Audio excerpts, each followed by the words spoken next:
স্বাগতম জনাইছো গাঁৱৰে জুৰি চেনেলৰ অন্য এটি ভিডিঅ' লৈ আপোনালোক সকলোকে আৰু আজি মই আপোনালোকৰ লগত শ্বেয়াৰ কৰিব বিচাৰিছো তেনেই সাধাৰণ এটা ৰেচিপি। আজি মই মাংস বনাম আমাৰ ঘৰৰ কেঁচা পাকঘৰৰ জুইত মানে খৰিৰ জুইত মাংস। বলক তেন্তে দেৰি নকৰি ভিডিঅ'টো আৰম্ভ কৰোঁ আৰু আজি ভিডিঅ'টো আপোনালোকে শেষলৈকে চাব বুলি আশা কৰিলোঁ আৰু মোৰ ভিডিঅ'বিলাক চাই যদি আপোনালোকৰ ভাল লাগে তেন্তে প্লিজ লাইক কৰিব, শ্বেয়াৰ কৰিব, কমেণ্ট কৰিব। আজি মই মুৰ্গী মাংস বনাবলৈ লৈছোঁ কোমোৰাৰ লগত। মাংসৰ লগত বনাবলৈ এয়া মই লৈছোঁ কোমোৰা দুটুকুৰা, আলু দুটা, মিডিয়াম চাইজৰ পিঁয়াজ 3টা আৰু অলপমান নহৰু আৰু কেইটুকুৰামান আদা আৰু 2টা বিলাহী, জিৰা, ধনিয়া,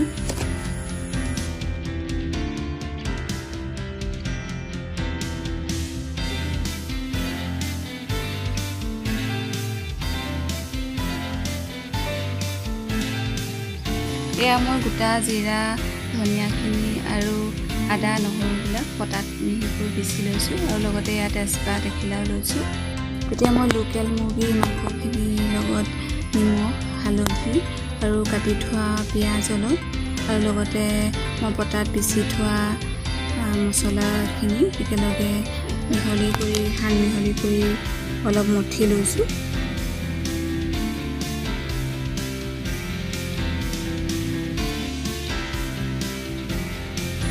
আপোনালোকে আন্দাজমতে কিমান তেল দিয়ে দিব পাৰে, কম তেলতো ভাজি খাব পাৰে, দিলেই পকা তেলত। এতিয়া পিঁয়াজখিনি ৰঙচুৱা হোৱাৰ পিছত মই কাটি থোৱা বিলাহীখিনি দি দিছোঁ।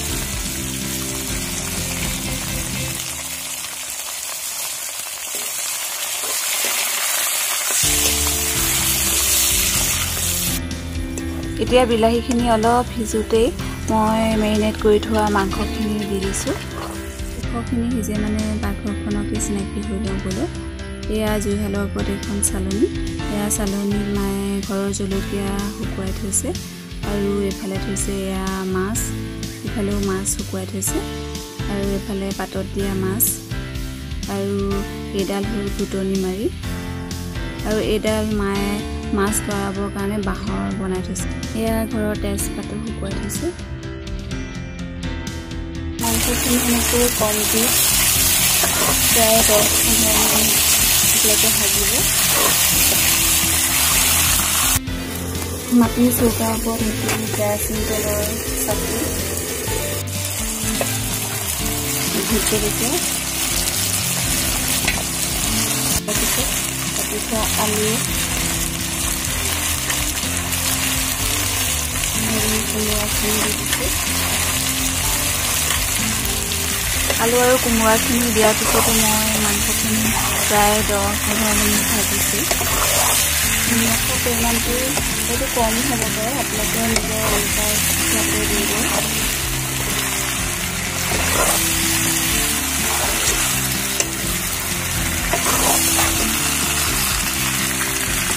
মাংসখিনি নিজৰে অলপ সময় লৰাই পুনৰ আকৌ দি দিব। আলু কোমোৰাবিলাক দিয়াৰ পিছতো জুই একেবাৰে বেছিকৈ নাৰাখিব আৰু একেবাৰে কমকৈ নিদিব।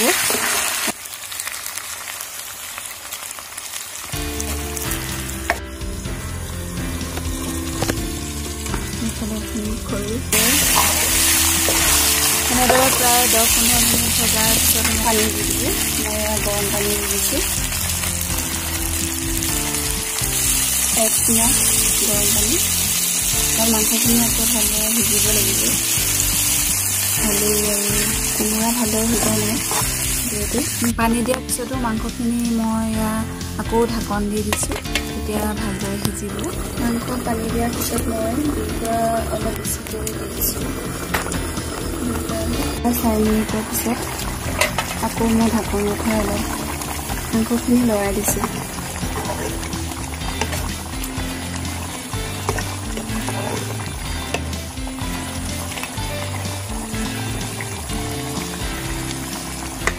অলপ এই ৰেচিপিটো আপোনালোকে ট্ৰাই কৰি চাব আৰু কেনেকুৱা পালে মোক জনাব। এই আলুবিলাক সিজাৰ পিছত মই এটুকুৰা দুটুকুৰা আলু ভাঙি লৈছোঁ, তেতিয়া মাংসৰ জোলকণ খাবলৈ অলপ ডাঠ হ'ব।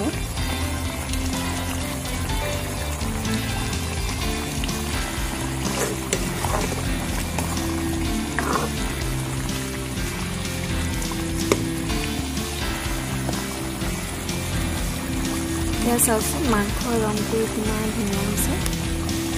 এতিয়া মই মাংসখিনি সিজাৰ 1-2 মিনিটৰ আগত অলপমান মিট মছলা দি দিছোঁ।